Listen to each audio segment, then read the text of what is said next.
Good afternoon, ladies and gentlemen. My name is Casey Stewart, and this is Anna Lumpkin.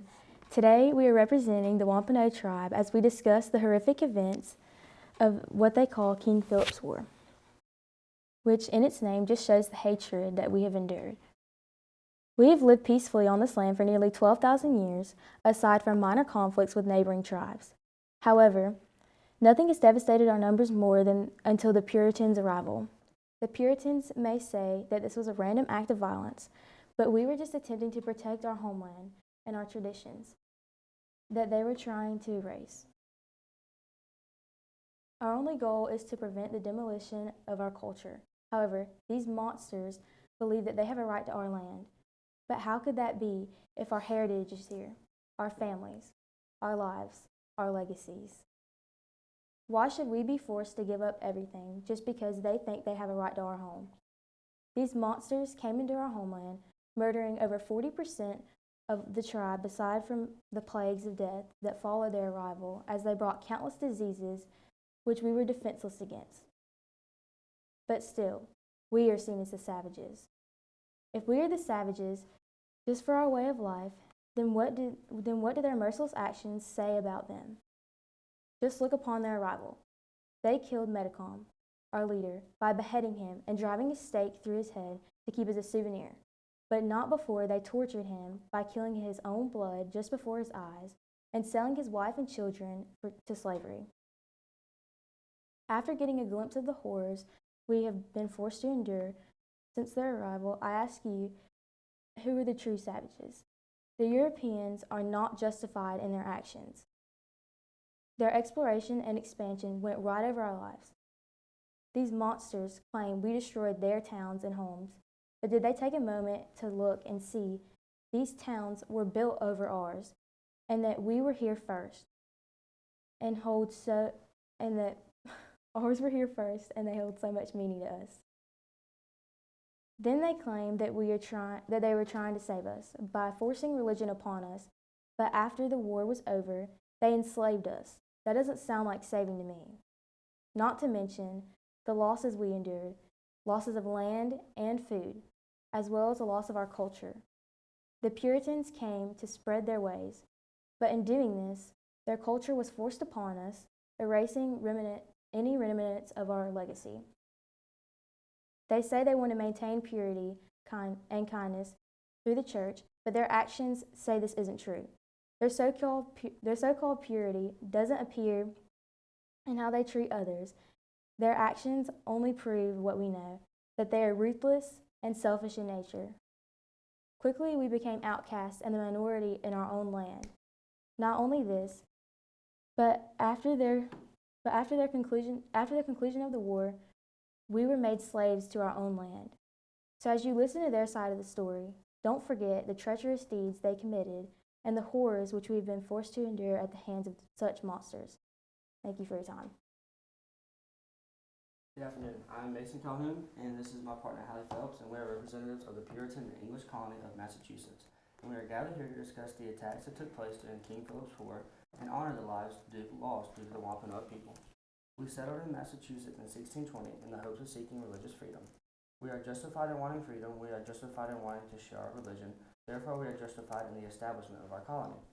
Our intentions were pure, and we chose to present them as such, peacefully negotiating with the native tribes. Upon our arrival, we had a strong, positive relationship with the Wampanoag people and their leader Massasoit, even to the extent of signing the Pilgrim-Wampanoag Peace Treaty in 1621. This treaty said that neither group would injure the other, and if one group broke this treaty, those guilty would be surrendered and tried by the other. We also had established a mutualistic trading system with the Wampanoags. Within this system was a main fur trade, which was established along with other things like metal tools, clothes, and other weapons. This peace continued for almost 50 years, only to come to an end with the death of Massasoit. King's Philip War and the attacks leading up to the war were the real turning points for our relationship with the Wampanoag people. However, the Wampanoags acted violently towards us long before that. As we continued to develop as a colony and continued to spread the gospel, some natives converted to our religion, so we accepted them as our own. One of these men included a translator named John Sassaman. Sassaman was an interpreter, mediator, and a peacekeeper who was savagely killed by 3 Wampanoag men. As a result, a trial was held as agreed upon in the previous treaty. A jury of colonists and Native Americans found him guilty, deciding to execute the 3 men. King Philip was angered at the outcome of this fair trial, causing an outburst attacking Swansea, Massachusetts on June 20th, 1675. In our pure attempt to colonize the natives were our greatest obstacle. Every attempt we made at peace was eventually overturned with hostility. The outbreak led to the following attacks in Brookfield, Plymouth, Providence, Hatefield, and many other of our villages.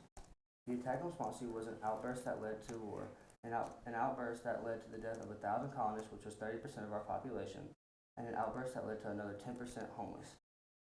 I'm not disregarding the natives' lives that were lost. However, they started the war, knowing that loss was inevitable. Someone had to end it. Someone had to end the death, someone had to end the destruction, and someone had to end the loss.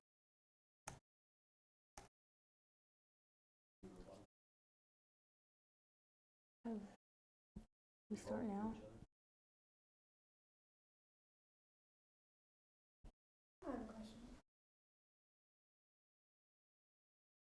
Casey, could you maybe detail the horrors that you mentioned briefly in your opening statement? Yes. So, as I said, they came in and they wiped out a large portion of our population with diseases that they brought over, knowing that we wouldn't be that we were defenseless against them.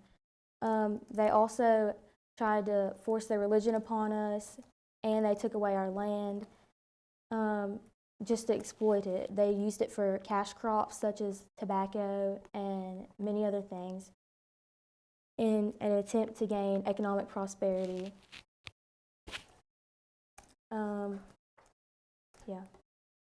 Can I respond to that?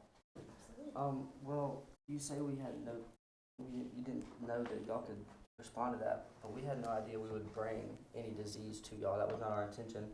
Our intention was to come over to get away from the church and to be pure, like stated, even to the point of signing a treaty so that we could be positive with y'all and not anything happen, and let alone you got attacked and raided homes. They were burnt to the ground in 1675, and so that's really just everything you said is not really true. That's just kind of a biased opinion right there. So you don't think that we were justified in trying to fight back for our land that we were here first for? I don't think you were justified on murdering somebody who was a translator and a good man, and then getting mad at the fact that we took what was technically legal. Y'all signed it. I mean, we had the treaty. We followed the treaty. I don't understand why you're so upset about that when you guys murdered somebody that was for both. Okay, so I'm going to cut you off right there. So you mentioned treaties. I'd like to know if the breaking of a treaty was really what started this war.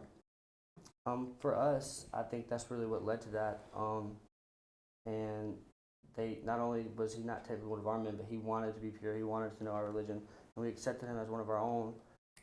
And I guess they didn't like that, and so they decided to kill him. And if you're gonna kill one of us, then we're gonna kill you and make it worse. And it wasn't like we didn't follow the treaty. There was men or people from both sides that were on the trial. You said that you wanted to remain positive and you were trying to keep peace between you guys. Why would you behead somebody why would you go ahead and make it worse if you were trying to keep that peace and stay positive? Because they took one of our men. They took one of our men, so we took one of theirs. But do you think two wrongs make a right and you have to make it worse? Do a wrong and a right make a right? I don't think so. But it just makes it worse when you behead someone and sell their children. That doesn't solve anything. Them murdering one of our men because they didn't like what he was doing. We accepted him. We didn't go anything against them. That doesn't make it right either, what they started. But you said that you were trying to remain positive and peaceful. We were until then. That's why we had the treaty. And then they broke the treaty and we followed the treaty with men from ours and them to make it a fair trial, not a biased trial. But that's not remaining peaceful. That has nothing to do with remaining peaceful. I said, how is it peaceful to behead somebody? And you said you were trying to I think what she's trying to ask is how can you justify, in a way, for lack of a better term, stooping to their level?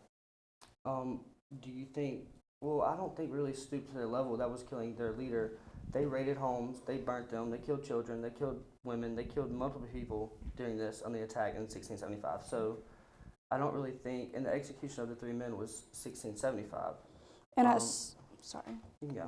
And at some point it has to come to an end. Like, they were constantly writing hymns. Like, unless we were to intervene and step in, like, they were going to continue this path of destruction. So I think at some point you kind of have to call it quits and intervene, kind of giving the same thing back, almost to push them back in a way, and defending ourselves. Like, it wasn't we were attempting to be violent, it was we were just trying to defend ourselves. But we also were just trying to defend ourselves and our land. Y'all were trying to erase our culture and take literally everything that we've ever had. But that could have been done peacefully up front. We intervened once the war had already begun. Y'all started the war in the first place. We made the treaties, and y'all continued to encroach on our land and our being. Like, We made a peace treaty. All of our land was Peace treaty negotiated. was to not murder, which you guys so far did. We even made a peace treaty as early on as 1 year after settling because we did not want violence between the two things. Could you go into that treaty a little bit more, please? What would you like to hear about it? Just some detailing about it. I feel like there were a lot of treaties that were broken, so what makes this one special? Well, it's a Pilgrim Wampanoag peace treaty between the two people, between the Puritans like us and their tribe, and they broke that treaty. There was a treaty to hold peace between them, and that peace was broken with the murder of a person who was really on both. He was originally Wampanoag, and he wanted Christ, so he came to us, and they broke that, and so we followed the treaty, like we signed. This treaty stated that if we hurt one of their people, our men would go on trial with Wampanoag people and Puritans, like as members of the jury, upholding the trial, and the same would happen for them. And that's exactly what happened in this case. The Wampanoags hurt one of our men, therefore they were put on trial, just as the treaty stated. you can go. Can the natives speak more on their actions against the Puritans? Okay, so I do agree that we could have taken the John Sismon situation a little bit better, and we definitely didn't need to just automatically kill him. But I don't really agree that taking over our land was peaceful. But with our actions against them, we originally killed him, and that was breaking the peace treaty, but we also don't really think that taking over and encroaching on our land is peaceful. So in our view, they kind of broke it first, even if it wasn't explicit. I'm going to cut you off. I don't feel like you're really answering the question. She asked, can you detail on your actions? As Mason and Hallie described, there was burning of houses and people dying. Do you feel that it's accurate?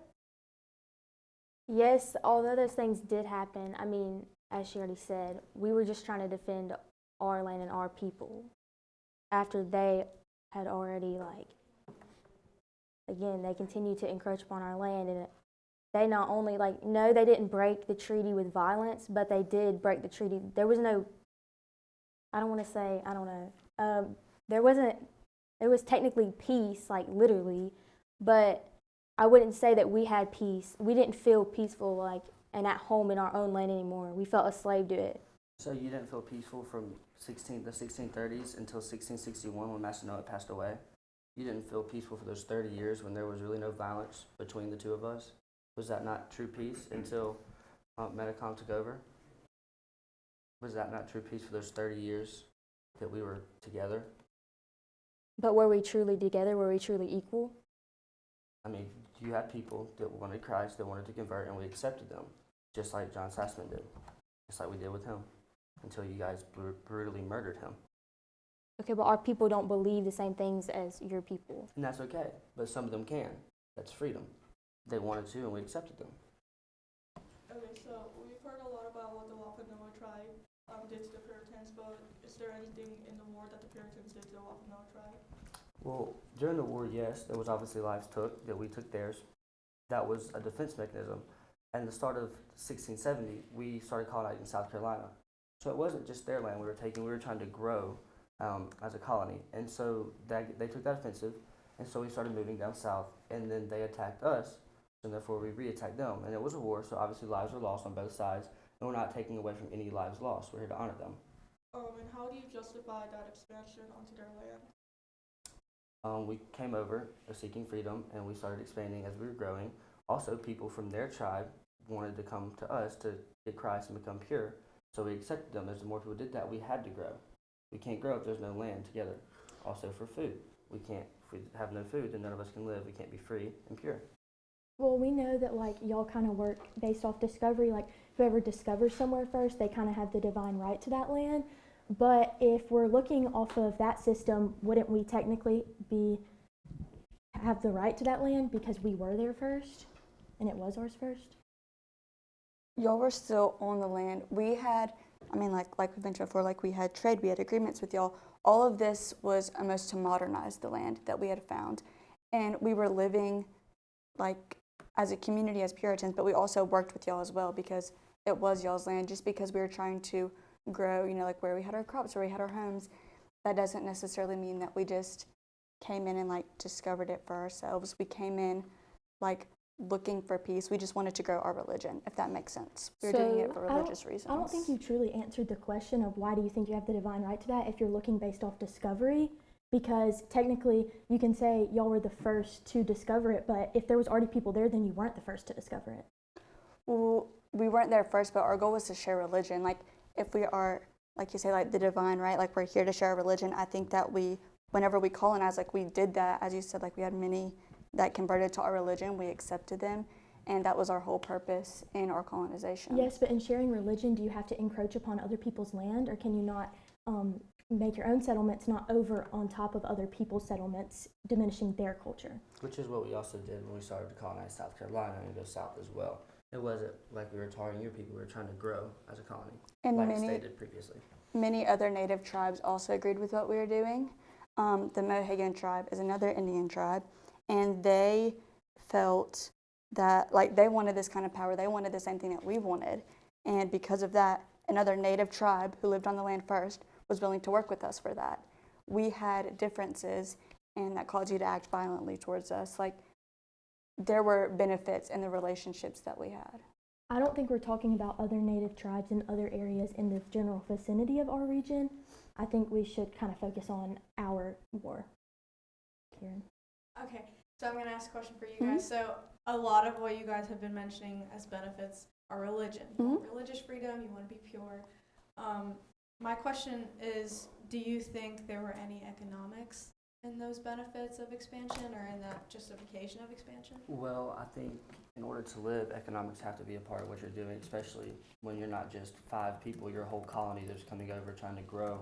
And you need economics, you need certain things to actually grow and to push your religion. We don't force that on anybody, but we promote it to people. And some people want that and we accept them, others don't, and that's okay. We're not forcing it, and that's what we wanted to get away from. And so I think to a state, economics is important, but that was not our main goal. But we needed economics to actually grow as a colony.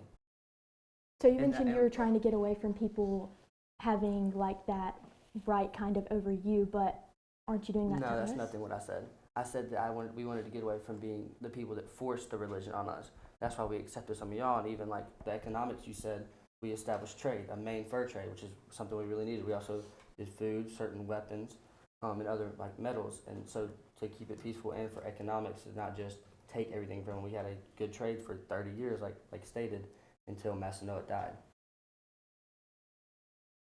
Do you guys have any benefits did you guys have any benefits working with the Americans and the British? When it was originally peaceful, it was, I wouldn't say exactly beneficial, but there was a relationship there.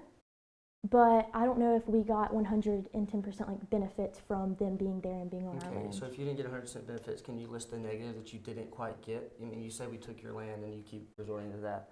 But what didn't you get? What was so bad that you didn't get in our mutualistic relationship and our trade system economically? What did you not get? What was not there for you?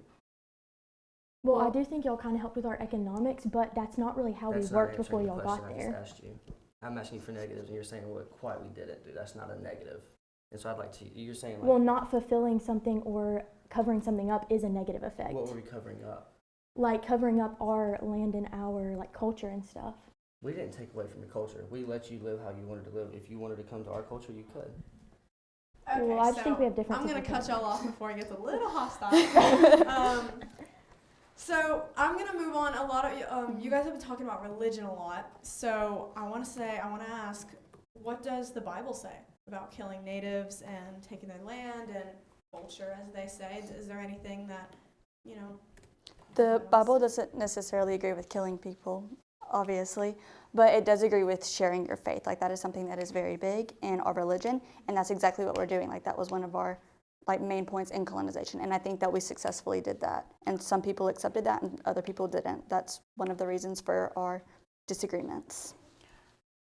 Okay, y'all keep mentioning the treaties though, but if you if you think about it though, we are not native English speakers. We don't know y'all's language. We had to get a translator to teach And you us. killed him. You killed the translator. One of many translators. One of the best translators we had. You killed him. So that's. We that's understand that, and irrelevant. you've said that a lot of times, but I think you should let her finish her point. Okay. You can finish. Just restart. Anyways,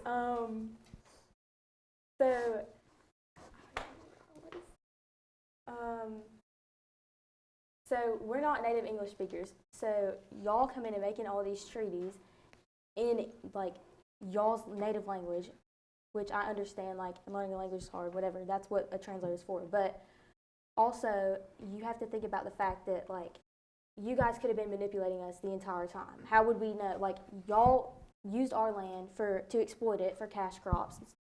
Like how that depleted our soil. Okay, but did it or did it not deplete our soil and our resources? Did y'all not use them and eat them? Okay. And Steve, do you have a question?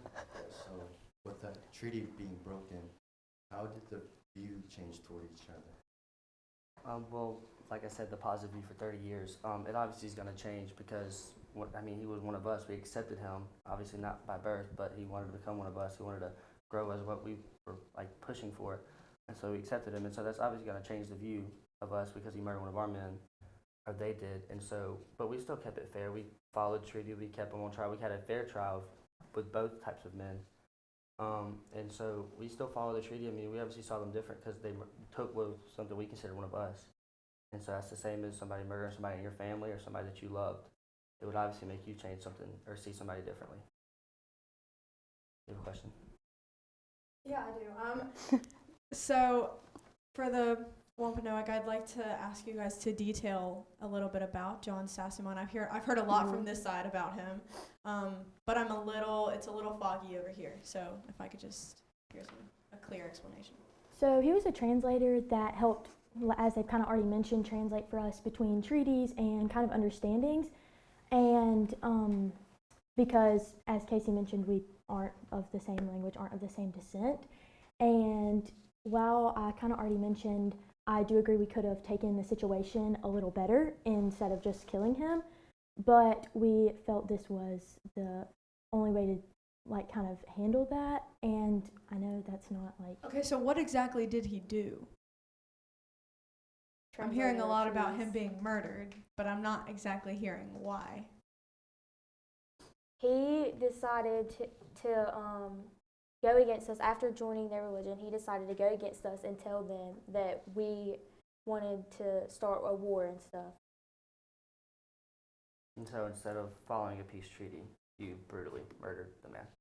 I think we've It kind of was- already touched on the fact that we could have And- definitely taken that differently. Okay. But they just asked about it, so. Is there any questions from anybody?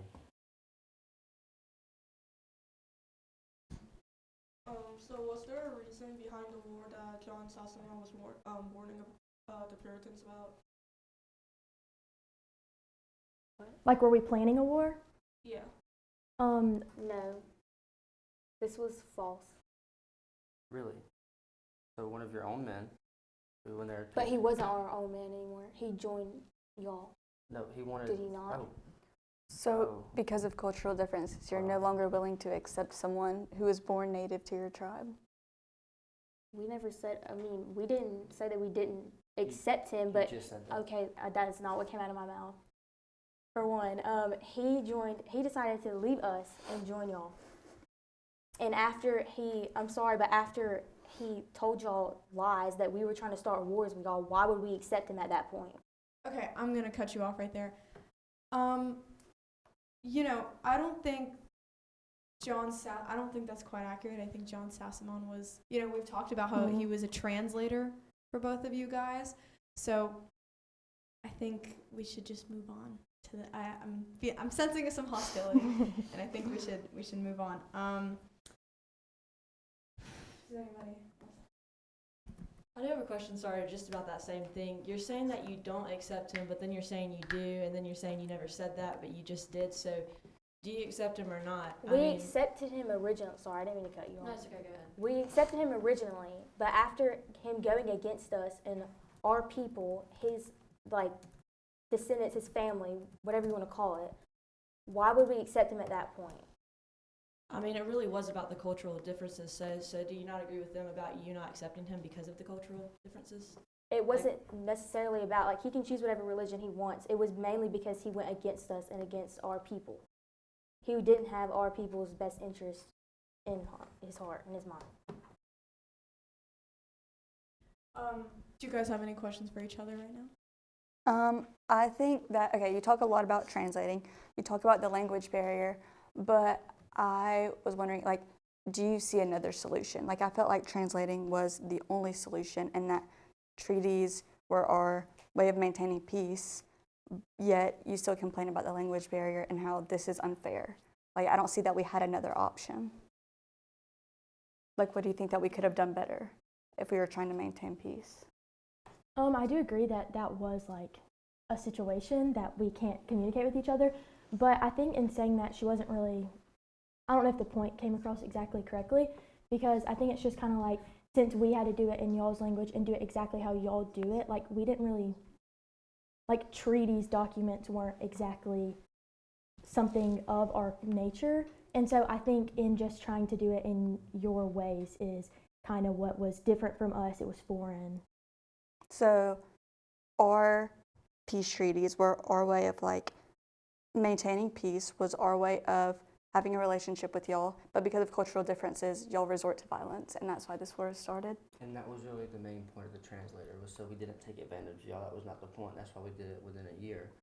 And there was people to tell you from our language to yours what was being said, what was going on, and you guys signed it. We didn't hold you to sign it. We didn't force you to sign it. Your leader signed that. That's not something we can handle. We had it fair and square. Like, we had people tell you in your native language what was going on, what was being said, and your leader was okay with that. We did not take advantage of you. We didn't do anything wrong in that sense. Yes, Scholar? Okay, for the Wampanoag tribe, I feel like you're not really explaining why you guys were upset. And to our knowledge, there was a war game plan that Johnson warned the Puritans about because Metacom's brother was killed in their captivity. Could you guys explain more on what you guys were upset about? Like what we were upset about in starting the war, kind of. Like with that context in mind of his brother being killed, just explain a little more on exactly why you were upset. Does that make sense? Like why we were upset with them. Yeah. Well, I think that we were more upset of kind of just like, obviously we were upset over the killing situation, but I think we were mainly upset about, like, as we've kind of already said, I don't want to sound very repetitive, but just like the encroachment upon our land, and like our feelings were that our culture was being diminished. And to them, that might not be what they felt they were doing, but to us, that's what they thought. That's what it felt like, and it felt like they were trying to get rid of kind of our livelihood, if that makes sense. So for you guys as Christians to behead King Philip and sell his kids into slavery, that just seems a little bit against Christian values. Can you guys speak on that? I don't think that it was an agreement to Christian values, and I think that that is bad on our part. But again, like, they were burning our villages to the ground. They left many people homeless. Like, the hostility was going to continue unless we put into it. That was our way of putting into it. And was it harsh? Yes, but something had to be done ultimately. And I know it's not exactly as we stay or like how we like to live our lives, but it also was a reaction. We had thousands of people killed, like percent of our population were left homeless and dead and injured. And so this was just for us to let them know, like, if you're going to mess with us, you're going to get our best response, you're going to get our best act back. It wasn't just to scare them for no reason. We had reason behind it, and there was a reason for doing that and actually keeping them away. And it obviously worked because they still remember it.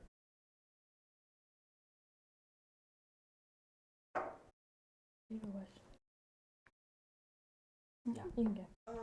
for the Wampanoag, if the English were willing to make treaties, why did you guys not settle for diplomacy?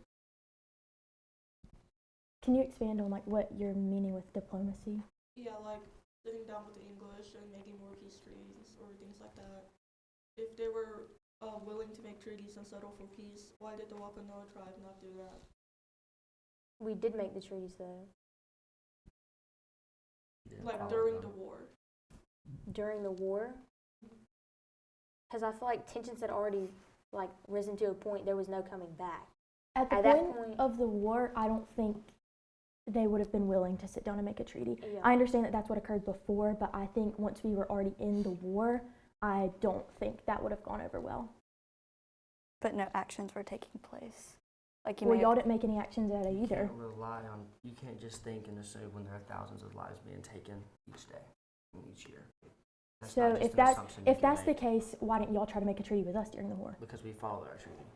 We followed the treaty even after you murdered one of us, or really one of y'all, but also one of us. But she's not talking about that treaty and specifically. She's talking about making a Yeah, complete but new she's also- treaty with she's also inside the saying war. Other treaties. So why would we make another treaty when we followed a treaty that we set in place? We as Puritans followed a treaty that all of us set in place. Y'all felt like y'all stayed peaceful. We don't feel like y'all were being peaceful in encroaching upon our then land. why was So- that not communicated through ways other than war? Before you attacked years later. Before we knew there were plans of attacking. Like, can you expand on that? You murdered John Sassman for telling us that there were plans of attacking. Attacking is not very peaceful. And not only did you attack him, you murdered him. We still were peaceful, had a fair trial, fair jury. You think y'all were peaceful. We don't think that was peaceful. Like, we don't think y'all encroaching upon our land and diminishing our culture is I'm not peaceful. talking about that. I'm talking about Okay, following I the feel treaty. like we're straying. Hallie, you Mhm. asked a great question a second Yes. ago and it went unheard. Could you repeat that question? The It was So- about like communicating through war. translating or Something. war. Oh, like we created these treaties Can to. you repeat the question? I don't remember exactly how I worded it. But we had these treaties, and you felt that instead of negotiating peacefully, like y'all resulted to war as an action. Like, did y'all not feel that peace was an option for y'all, even though 50 years prior, like we had this peace maintained? Like, does that make sense? I don't think I'm fully understanding the question. Could you go a little Like- more? Did y'all not? Y'all immediately resulted to war after the treaty was broken. Did y'all not believe that No, peace was that's an if option? after we broke the treaty, y'all immediately resulted to war, not the other way around.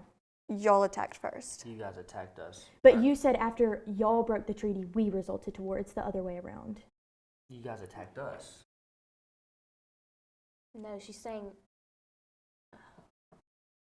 You said that y'all broke the treaty. That's what Hallie said. I think there may have just been a miscommunication on Yeah. the question. Sorry, continue.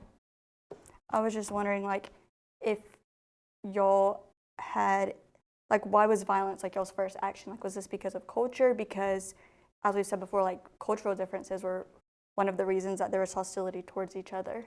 I guess if it's more of a question for y'all, like, why do y'all feel that war was your only option? Why was attacking a translator? Why was attacking one of our towns y'all's first option? I feel like we just didn't really, as you said, feel like we had another option. Like we were kind of, at that point, we just kind of felt forced into violence. Like how else were we going to get our point across?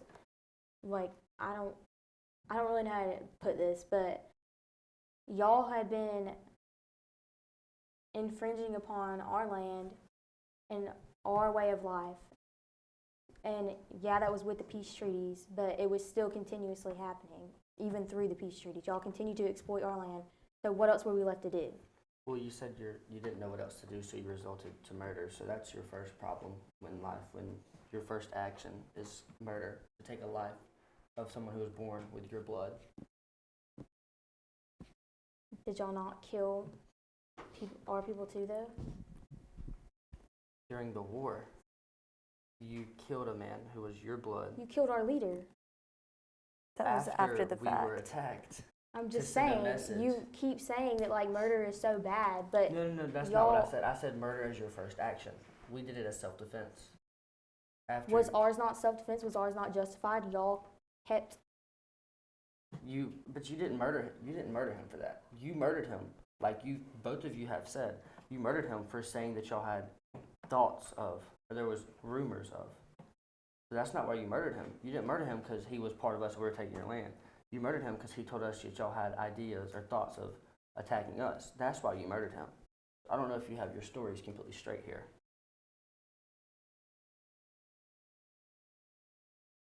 Okay, were there any other questions from y'all towards us or from the reporters? Yes. So all these years later, how do you feel you guys have been affected now? Both of you guys.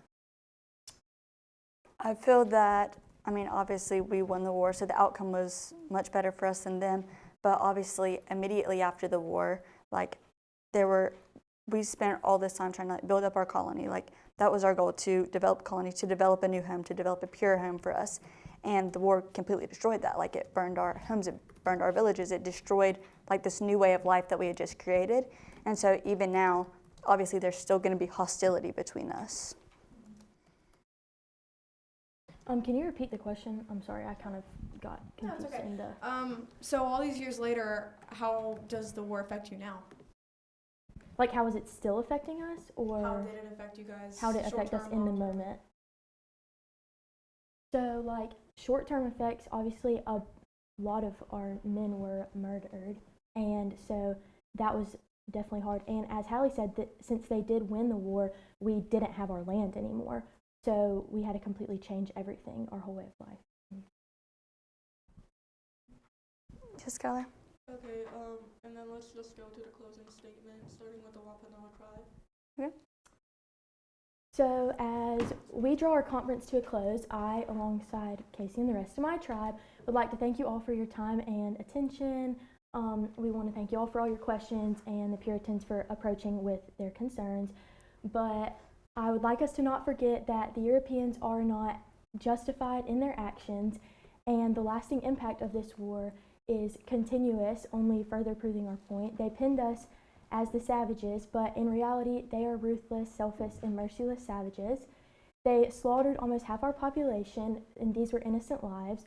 These monsters destroyed our villages and building their own over them, and this began the erasure of our culture. We were there first, and our lives were there first. Our legacies were there first. So we believe that we were justified to be ours. Now I want you all to look at this topic, the truth and the facts, weeding out emotion to see the unjustified actions of the Puritans in this conflict. Okay. I would like to thank everyone here for listening, being attentive, and listening to our side of the story, and ask that you continue to listen as we conclude. Though we're here to understand King Philip's War, and we're here to discuss the colonization of land.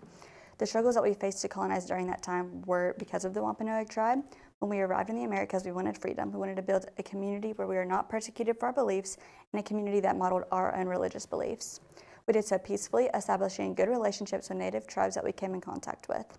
We traded weapons, tools, and clothing to help modernize the colonies, and while they provided us with fur and knowledge of the land. This peaceful relationship described was our relationship with the Wampanoags for years. It was beneficial, and other native groups, as we've mentioned previously, were willing to fight for it. Like, they wanted this same relationship that we had with them. It was not the natives as a whole fighting with us. If the Wampanoags no longer agreed with the goals of our colony, I'm sure that we could have had peaceful negotiations, but instead they resorted to violence. Before the war, we asked the Wampanoag to lay down their weapons. We ask you to understand our side of the story, that lives were lost on both sides, and that we experienced loss. Some of our actions during the war were cruel, however, we should not be judged for that. The natives issued surprise attacks on us on land that we had no knowledge of. They attacked women and children, burning villages to the ground. They were not innocent in the fight, so we ask that we have grace for our actions in the fight as well. To answer the question, and were we justified in taking their land? Yes, we were. We expanded because of obligation to our religion and should not be punished for that. The bottom line is that we tried to obtain this land in a fair, diplomatic manner, and it was the Wampanoags who, under their leader, King Philip, turned our peaceful attempts into acts of violence. It was them who was our obstacle throughout expansion, and that if they were going to fight, then we were going to fight back. They hurt more than 2,500 men, as well as innocent women and children. And I think that because of this, we feared them, and all of our actions were out of self-defense and that fear. And again, I ask that you not judge us because of this. And it was our fear, Puritan faith, and just the land and colony that we wanted to build that was the result of our actions.